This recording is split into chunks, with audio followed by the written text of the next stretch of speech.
This conference will now be recorded. Hey, hi guys, good morning. Let's get started for today. So we will resume or we will talk about what we have already covered and then we'll move ahead. So the first thing what we started is we were talking about the evolution which we have seen. We started with traditional deployment where we used to have our own infrastructure. We used to buy hardware and get the work done. But then gradually we saw that buying hardware and owning a data center is not going to help. So same place, I started introducing VMs or virtual machines. The moment I started with virtual machines, I saw that there are problems with hypervisor and managing the operating systems which come on the VM. So I went ahead to Docker where I started talking about Docker containers, and using Docker containers, I was able to do a lot of work, and I saw that Docker is nothing but a lightweight virtual machine, and my work was doing good. But as and when this microservice based architecture came into picture, the number of Docker containers which were being used or which are being run drastically increased. Components or tools like Docker Swarm was not able to cover this gap, and because of that, Google saw an opportunity and pitched in and came up with a new tool called Kubernetes. So Kubernetes is a tool which is owned by Google, but then they donated it to CNCF and made it free. Once it was free, it was widely adopted and has a very broad community base. Because of this broad community base, there are many users who are using Kubernetes, and they are not only using but full-fledgedly deploying projects on that. Seeing this opportunity, cloud providers like Amazon, Azure, and Google, they also came up with their version of Kubernetes. But at the end of the day, the inside thing is still the same. So when I say Kubernetes, I will be talking about Kubernetes cluster. So when I say cluster, I'm basically talking about a combo of master machine and worker machine. There will be n number of master machine and n number of worker machine. The count will very much depend on what work you're going to do. So if you say that my cluster size is big, obviously the workload which you're going to put is big. There can be a very simple cluster like a MiniCube where you have only one node or one machine where master is that, worker is that, everything is being done on that same machine. But in prod, you will see there can be n number of master machines, and based on that, n number of worker nodes will also be there. Then we can add any number of master machines or worker node. So that will completely depend on what kind of work you're going to do. But it is very much evident that once you start working with Kubernetes, you will see that these jobs have, or these nodes have their specific task to be done. Okay. So when I come to a master slave architecture, I see there is something called master and there are n number of servers or worker nodes. Here I see that if you want to communicate with your cluster, you cannot directly communicate. You need a client like kubectl, which will help you to connect you to your Kubernetes cluster. And this is one such client is kubectl. Okay, so we saw kubectl or Kubernetes controller is one kind of client which will help you to communicate with your master node. Okay, so whatever communication you're trying to do, you're trying to do with your master node. More importantly, in master node, you have a component called API server, which will validate the requests which are coming in, see the authenticity of the request, and then pass it on to my control manager or scheduler. So basically, the request which is coming from the client is known as my desired state. This is what I want. But my control manager sees what is that desired state, matches it with my actual state. So when I say actual state, that's being stored here in etcd. So etcd is a key value store which basically keeps the values like what is the state of these nodes, how much they are being used, how many pods are running. All those details are being kept here, and then these details are being fed back to my etcd, and etcd is basically storing them. So whenever there is a say that I have to make my desired and actual equal, the actual is coming from etcd and the desired is coming from here. Controller will see whether the actual and desired are same. If it's same, then nothing happens. But if there is a work to be done, it will command the scheduler via API server. It will command the scheduler, and scheduler will do the actual task. So here we see etcd is the brain of my or I can say the database of my entire cluster, and control manager is the brain which takes decisions on what has to be done and commands the other components. When I come on the worker node, okay, I can see on worker node there is the actual work which is happening. So when I say actual work, this actual work is being done by my containers. Now, I also told that containers are not being directly dealt with on Kubernetes environment. Kubernetes kind of like, let me say, you have to pick something up. So you don't directly pick it up. You wear a glove and then pick it up, something like that. So Kubernetes has to talk to my cluster, to my containers, but it does not directly go and talk to the containers. Rather, it put a wrapper or a cover on top of that, which is known as pod, and then starts the communication. So in general, if I have to go and start with pods, I will say pod is the smallest unit of work on Kubernetes. It is an abstraction over the container. Usually one application will have one pod, and each pod will get its own IP address, which will be deleted if the pod is crashed, or if this pod crashes, the pod IP address will be deleted, and then I have to deal with a new set of pods. Now, if I have to deal with a new set of pods, the problem will be that the communication becomes a challenge, because let me say these two IP addresses were able to talk with each other. But if one of the pod crashes, the IP changes, then this IP has to be linked with the new IP which is coming in, and that will be a pain for me. Okay, so first let's try to understand the innermost layer. So the innermost layer is container. On top of that, you have a layer of abstraction, which is pod. On top of that, you have something called replica set. And on top of that, you have something called deployment. So deployments are one who manages the pod. So we'll see what is there in the pod, and then we will directly jump to deployment, and we'll see the replica set also. Now to deal with all these things, we use kubectl or kubectl. People say kubectl or kubectl to do our work. Now, as I told you, to get started, it's always a good way to use Kubernetes MiniCube to get started. Because if you get started with the heavy cluster, okay, and you are doing it like with your own setup, so you may have to end up paying a good amount of money if you are doing it on a cloud environment, or you have to buy 2-3 machines of good configuration to get your work done. I don't want to do anything like that. So what I'm planning to do here is I'll simply come here and I'll say interactive minicube. So you will find many options are there. It's not only that kubernetes.io is only giving you this.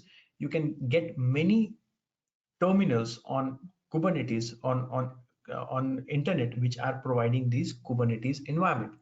It's all about practice. Whichever is suitable for you, take one and get started. So I can see I get a Kubernetes bootcamp terminal. I will just come here and say minikube start. Not only this, if you don't want this kind of way of working, you can go and look for something else like minikube. If you want to install minikube, if you want to install, you can install minikube on your Mac operating system. So bare minimum two CPU, dual core CPU laptop you should have, 2 GB RAM free and 20 GB of free internet disk space. And on top of that, a good internet connection is what you are looking at. And then you can go ahead and install it on a Linux, on a Mac, or a Windows machine. It is your call. But I will prefer why to do all these kind of setup. Let's go here and get our work done. So you can come here and simply say, I want to start minikube. And you can see it has installed everything, kubectl. It has installed the minikube environment for you, kubelet. So everything is ready for you. Now, when you start here, you can come here and say kubectl get all. Means what all things are already present here. So I can see.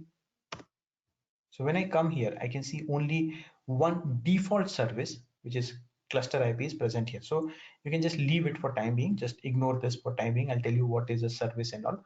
But for time being, if you do kubectl get all, you can see only one. This kind of stuff is here, but I am interested in pod. So what I can do is, there are two ways of working on this. The one is imperative way and the other is declarative way.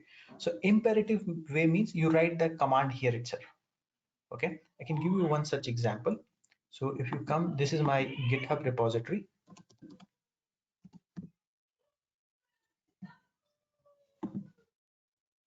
Git brag. Let me come to my repository.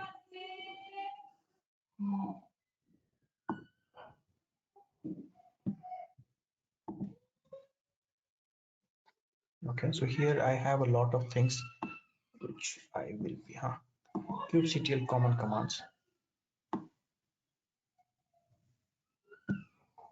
So if you want, okay, this is an imperative way of running a kubectl. You can simply come here.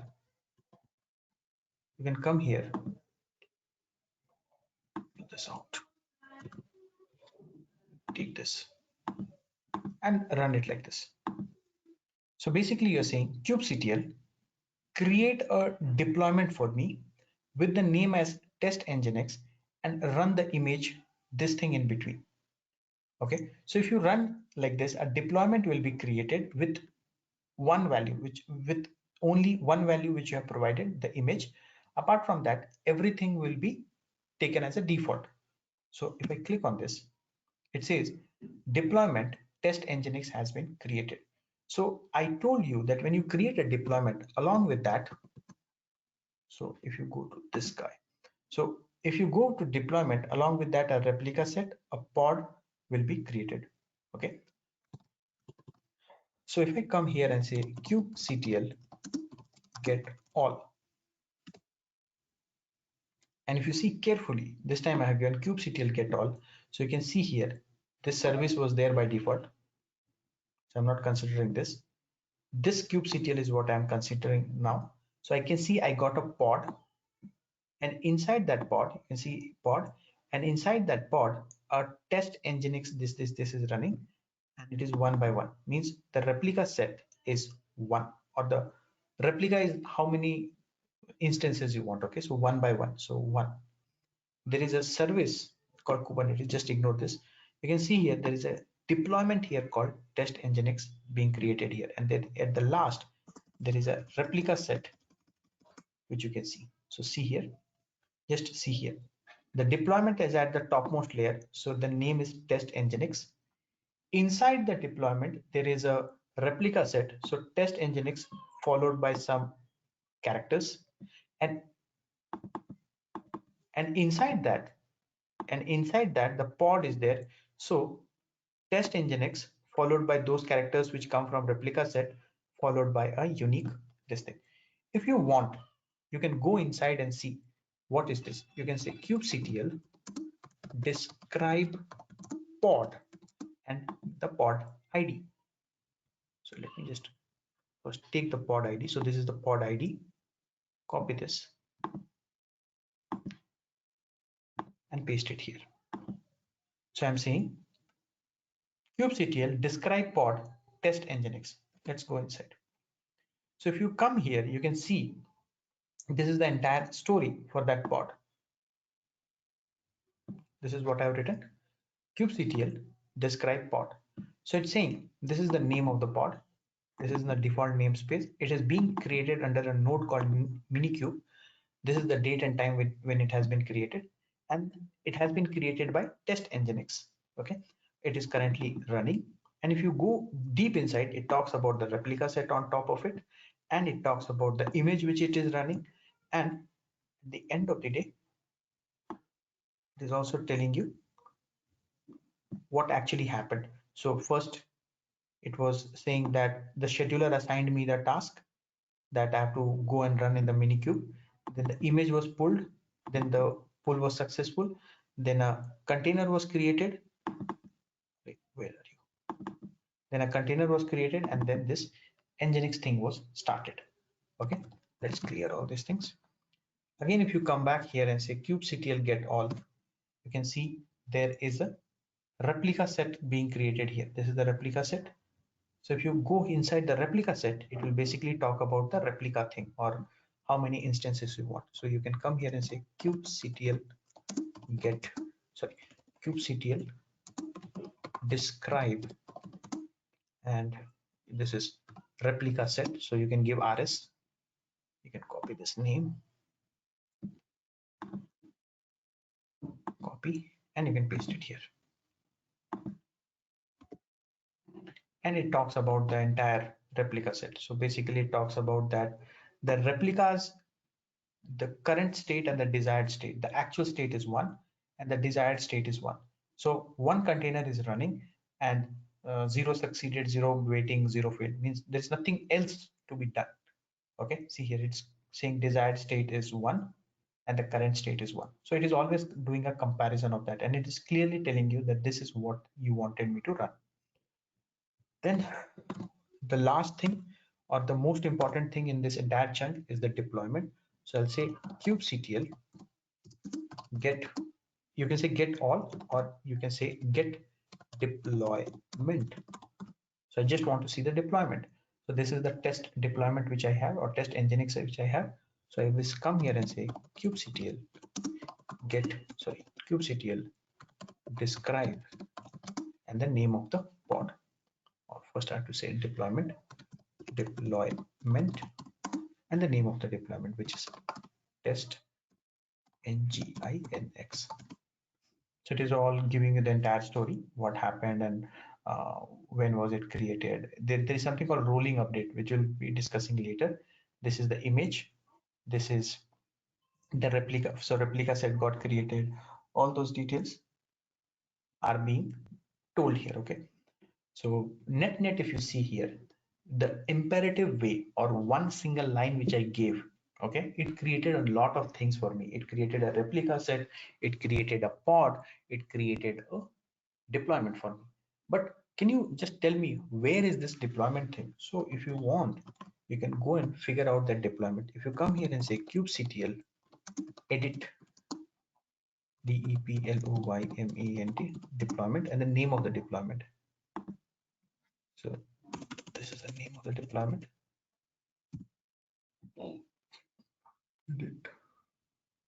Okay, sorry, there is a spelling mistake.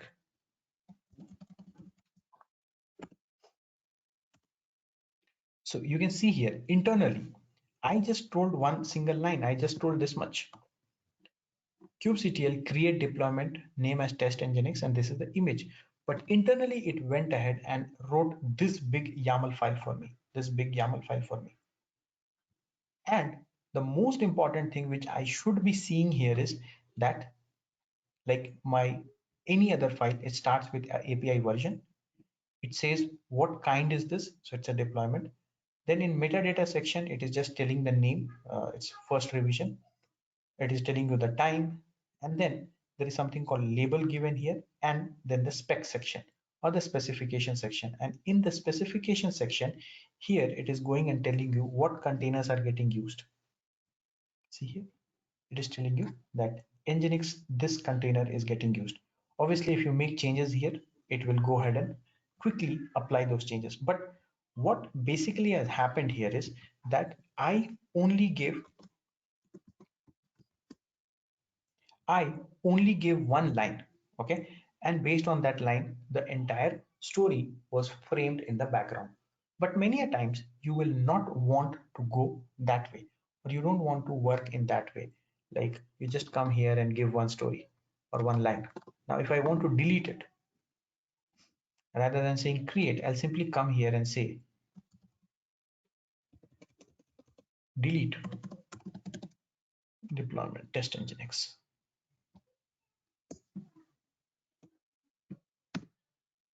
See here, the deployment got deleted. And now if I come here and say kubectl get all, everything which was created in the background got deleted. This time I will take a step ahead, and in the same place I would like to add one more line. One second. I will say, one second.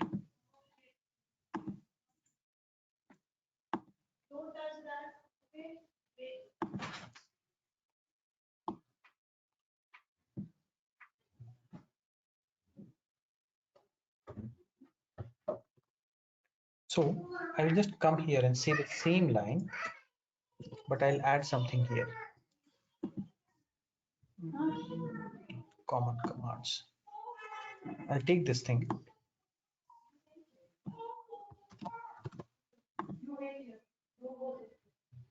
and add one more thing here. Okay, minus minus replicas equal to, let me say 3.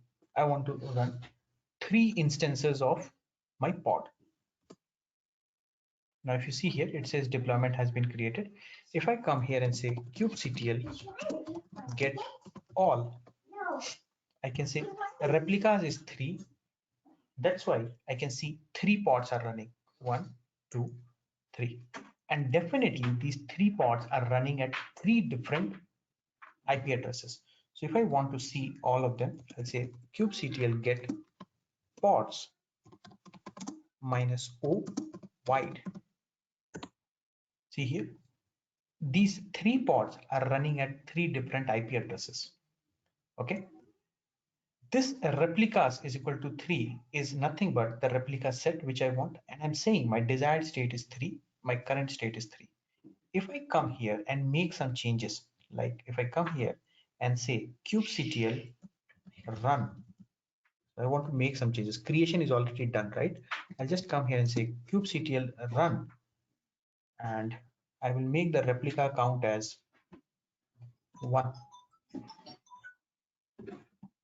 Let's try. So if you see here, it says pods deployment created. Now if I come here and say kubectl get all, so now I can see here that, okay, so this crash loop back off is coming because of this. So this kubectl run command which I gave did not run properly. Okay, so I will just make a small change here. I'll use scale command. Okay, I will just use that command and say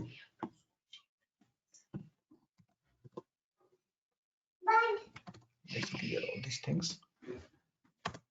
So I'll use scale command. I'll say kubectl. I'll not say run. I will say kubectl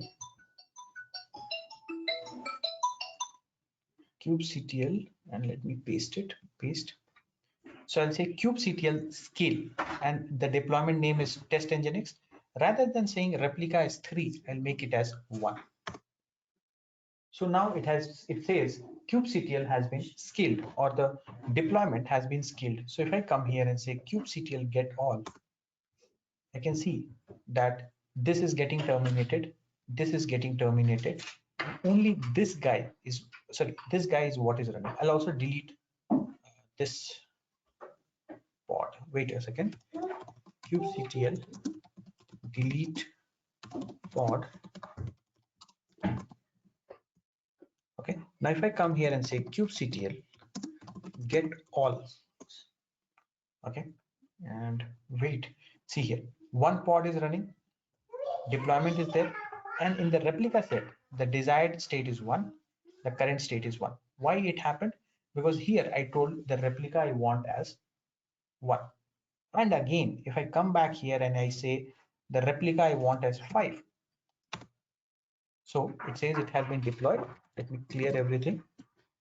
Come here and see kubectl get all. So now I can see 5 containers are running, and from this is the oldest one, and these are just because I just now gave the count as 5. So as soon as I give the scale command, it's kind of giving a command to my Kubernetes cluster that, see, I need 5 clusters, and immediately within fraction of seconds it makes those pods up and running. The same can be seen here. If you come here and say kubectl describe, and you want to describe the deployment, deployment, and the name of the deployment is test nginx. So you can see here scaled up the replica set to 5. So it is telling you you first scaled up to 3, then back to 1, and then back to 3. So whatever you're doing here is getting captured here. Okay, so what I have told you right, or till now what I have told you. I told you that there is something called pod, which is the smallest unit of work here on Kubernetes. Pods are nothing but it's a layer of abstraction on top of your containers, or on top of your containers. And these containers will scale in or scale out as per your deployment. So you directly don't deal with containers. On top of containers, you have pod. On top of that, you have replica set. And on top of that, you have deployment. So one thing which we came to know that we will not be dealing with containers, we will be dealing with pods, or we will be dealing with deployment. I have an imperative way of doing it where I go ahead and write the command.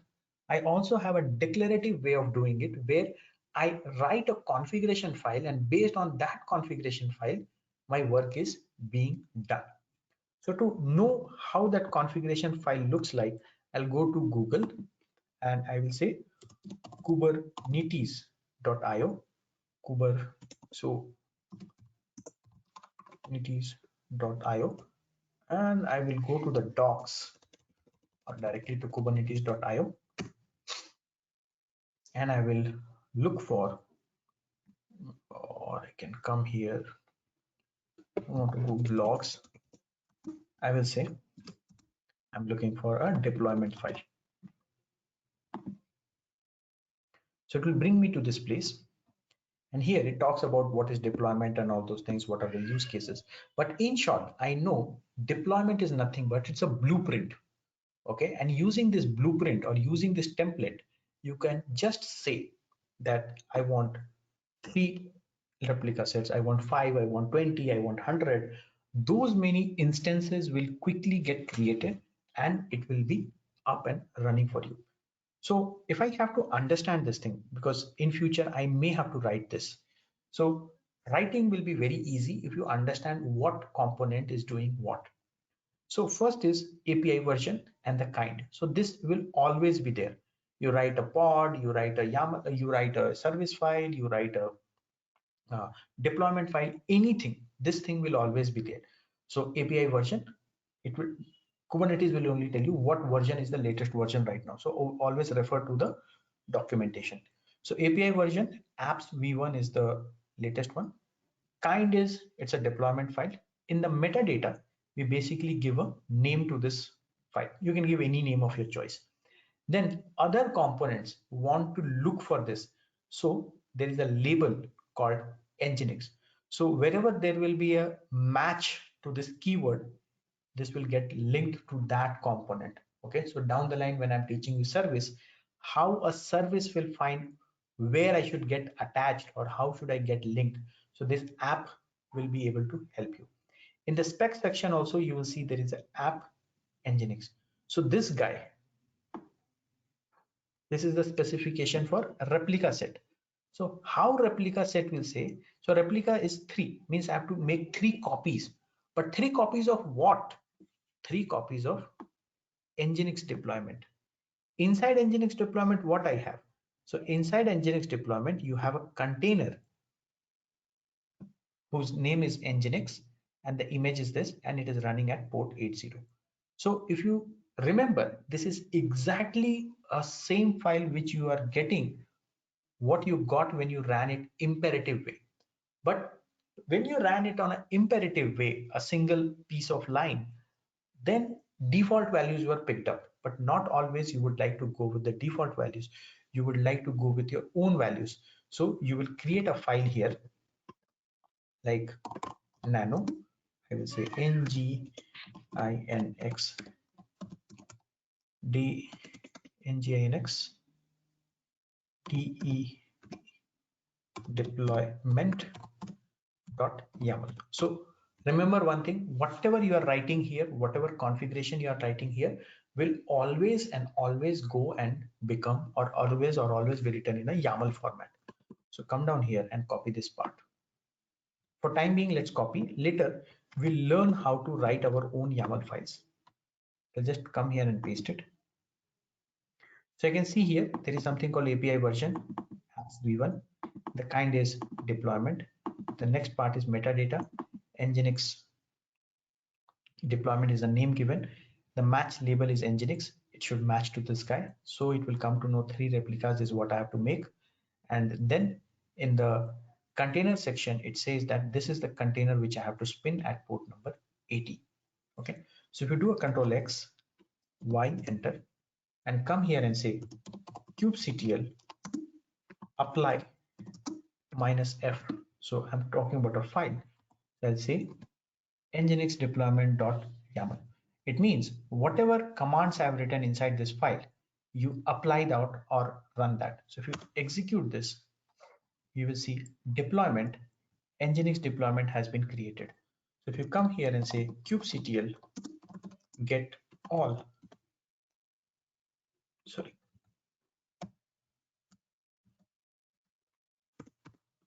so if you come here and say kubectl get all, you can see there is a new deployment with the name as nginx deployment has been created, where the desired state is 3 and available is also 3. And this is the replica set. And there it has 3. So 1, 2, 3. Okay. But if you, this thing is causing confusion to you, so you can come here and say kubectl delete deployment, and the name of the deployment is test nginx.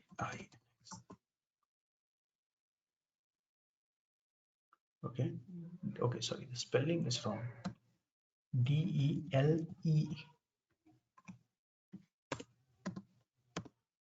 Okay, so test nginx has been deleted. Every component related to test nginx will also get deleted.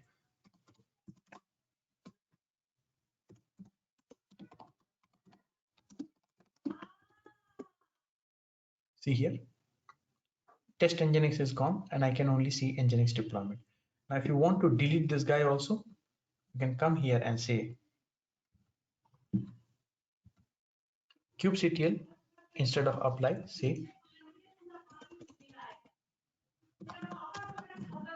delete deployment, kubectl delete, one second, delete -f. Okay, it says nginx, this deployment has been deleted, and come here kubectl get all. So everything got deleted. Now if you want to create it again, just instead of delete, just come here and say apply.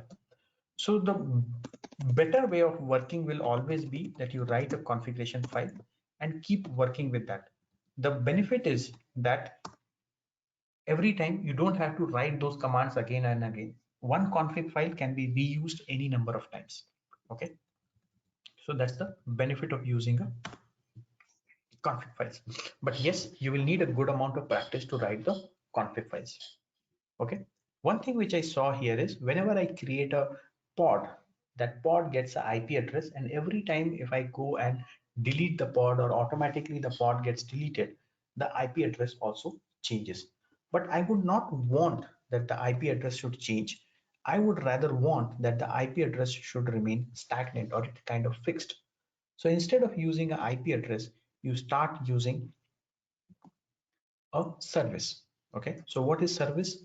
So before going and saying what is service, I will come to this place and say service is something which gives you a kind of static IP or a permanent IP. And this static IP or permanent IP is not dependent on the pod lifecycle. It means,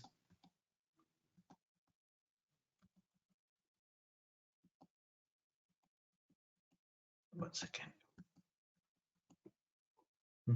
See here. So you can see here, there is one node running. This is one node running. Both have the common service. So if this gets, due to some reason, let me say it gets deleted, this entire chunk gets deleted. So this guy's IP address is gone. This guy's IP address is gone. But now we are not linking with IP address, we are linking with service. So we can see that our work is working as expected.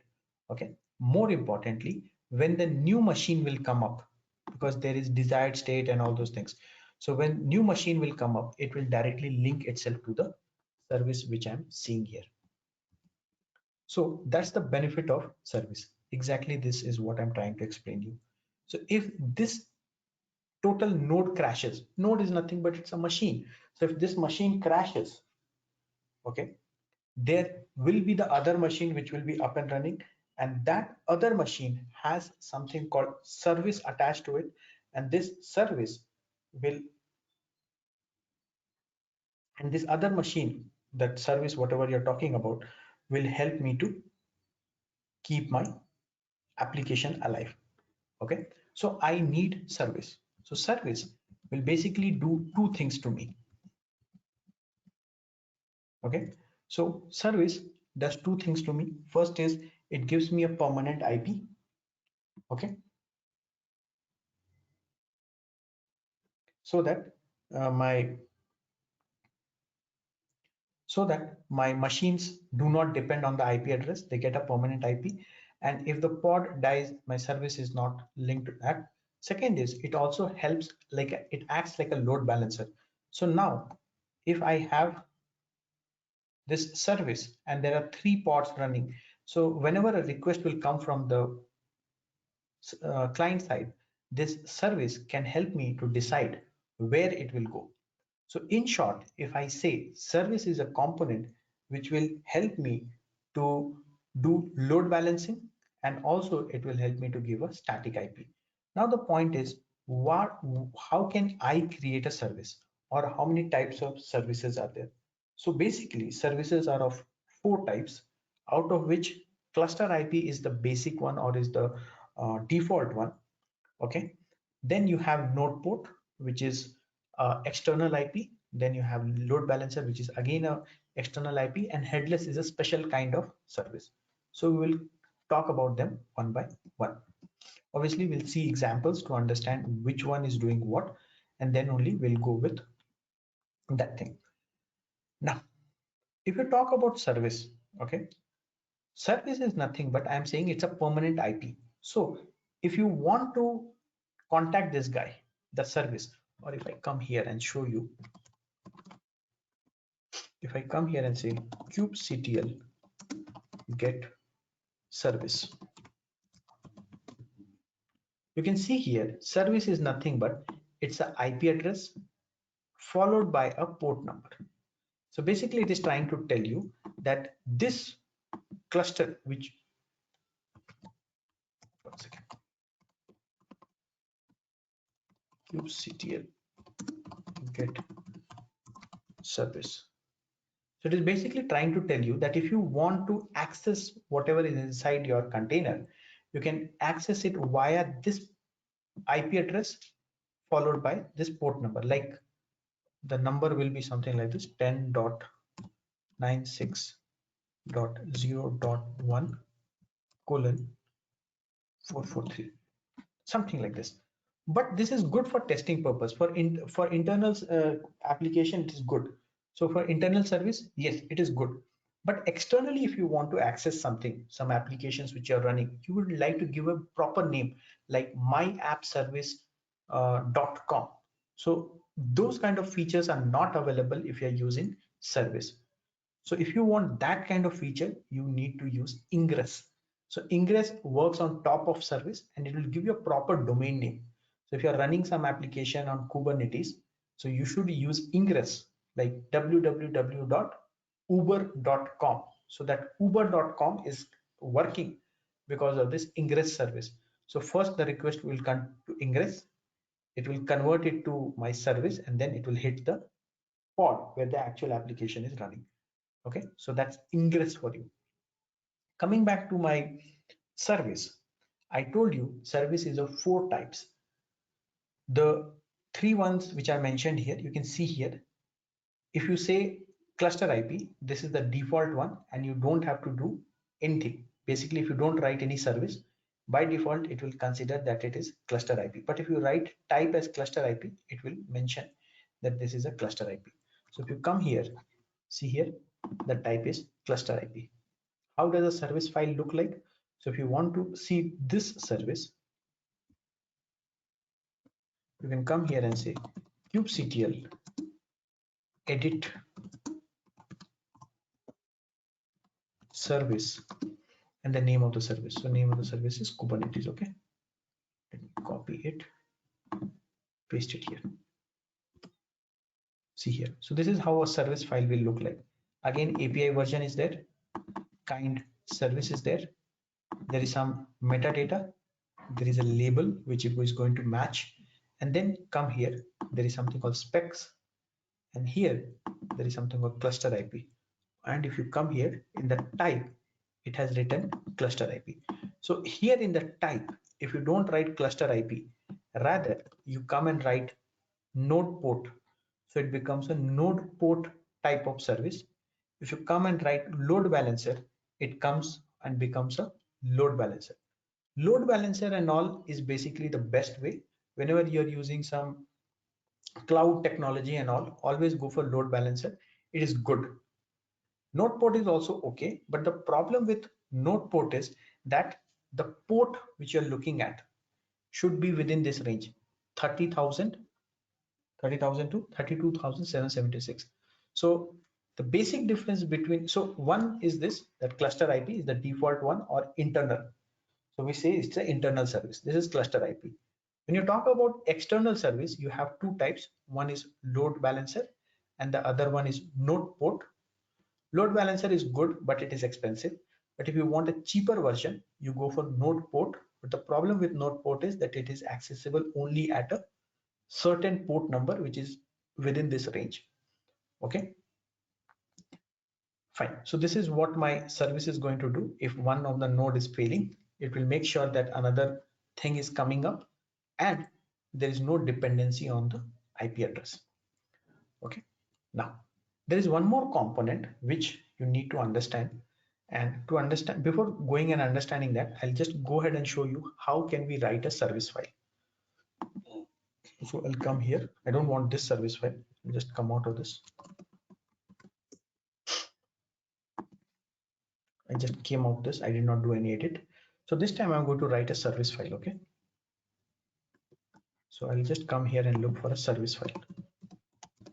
Service. This is service file.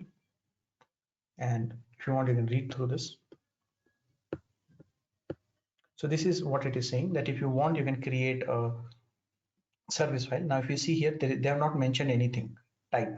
So by default, the type is node port here.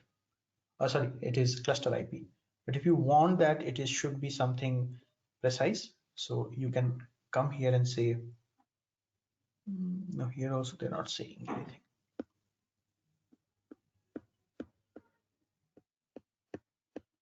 So they're not given an example of that. Anyhow, we'll make changes to this. We'll change this only as per our requirement. Okay. So we'll take this. I'm going to create. So the first thing what I'm going to do is cat.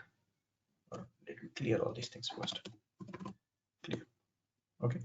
First, I'll show you what is my deployment file looking like.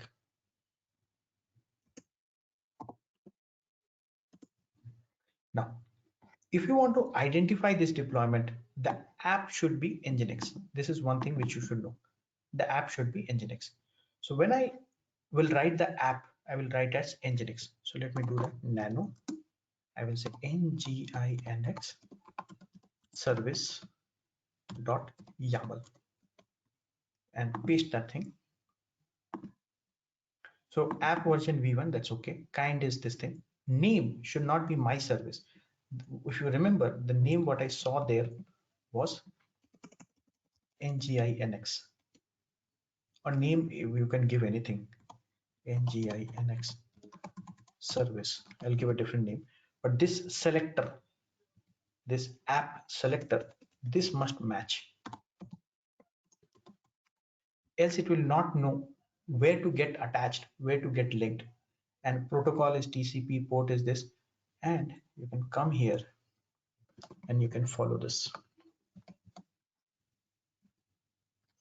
So here it says metadata spec.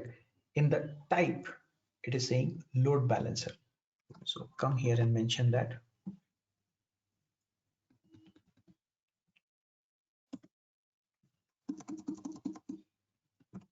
Type,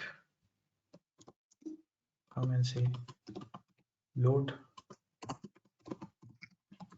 Okay, that is all what's needed, I guess. My service type is node port. I guess that's okay. Sorry, it should go in the selector, not in the port. Selector app, it should go here.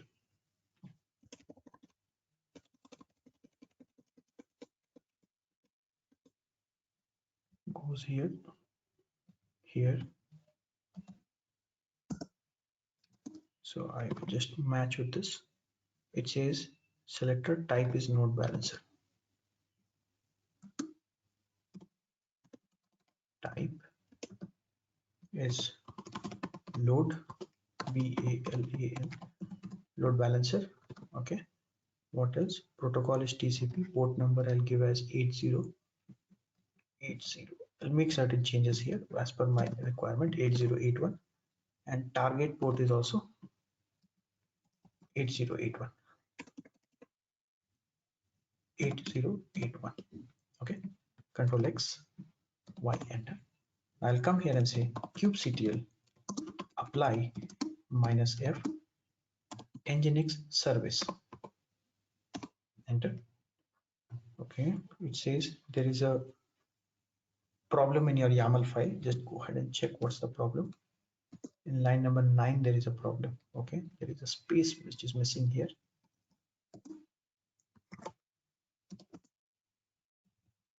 Let's start applying this. Okay, so service has been created. If I come here and say kubectl get service, I can see one nginx service, h is extra. I'll just edit that, has been created as load balancer. I'll just change one thing here. The name is slightly wrong. Even if you leave it as it is, no problem, but just to make it look better, I will just do and just come here and say clear everything.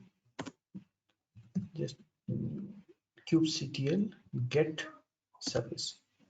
So I have two services. I'll delete this one because this one I don't need. Okay, so I'll say kubectl delete this guy.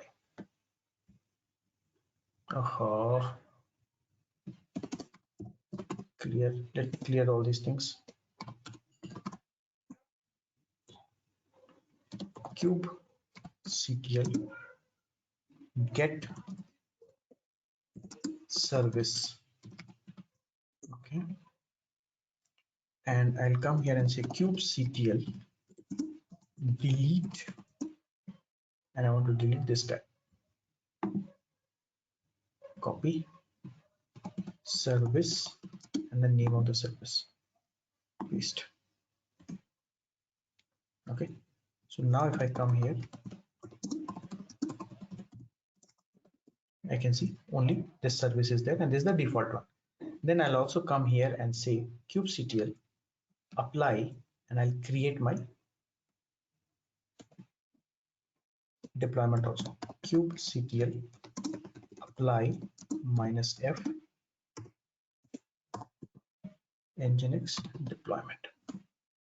Okay, now this deployment will link with this service because the app label is same in both the places. If I come here and say kubectl get all, I can see three deployments are running. This is my service, this is my deployment, and this is my stuff. I want to externally see this. So load balancer means external IP. I can see it externally. And if you see here, it is running at 30147. This is the port number, right? So I'll come here and try to visualize it. What was the number? 30147, I guess.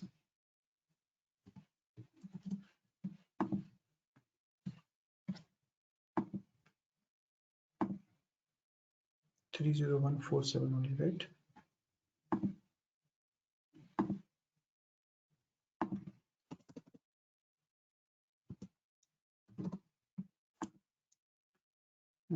30147 is not working. Let me just come here and see what's the problem with this guy.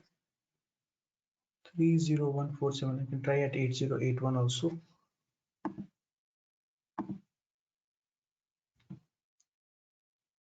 8081. No, there's some problem with this guy. Exactly, I cannot tell you what's the problem, but 8081 should be running.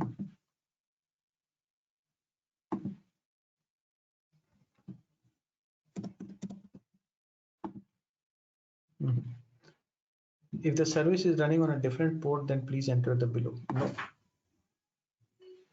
Okay, so it looks like there is some problem, but I will try to figure it out and show you tomorrow what's the problem with this service. Ideally, this is a load balancer and should be running. Okay, so now what I'll do is I'll delete everything, or I can leave it as it is also, no problem, because anyhow in 1 hour it will get deleted. So what I'll do is I'll close the session now. In case you have any questions, you can put it forward and we can address them.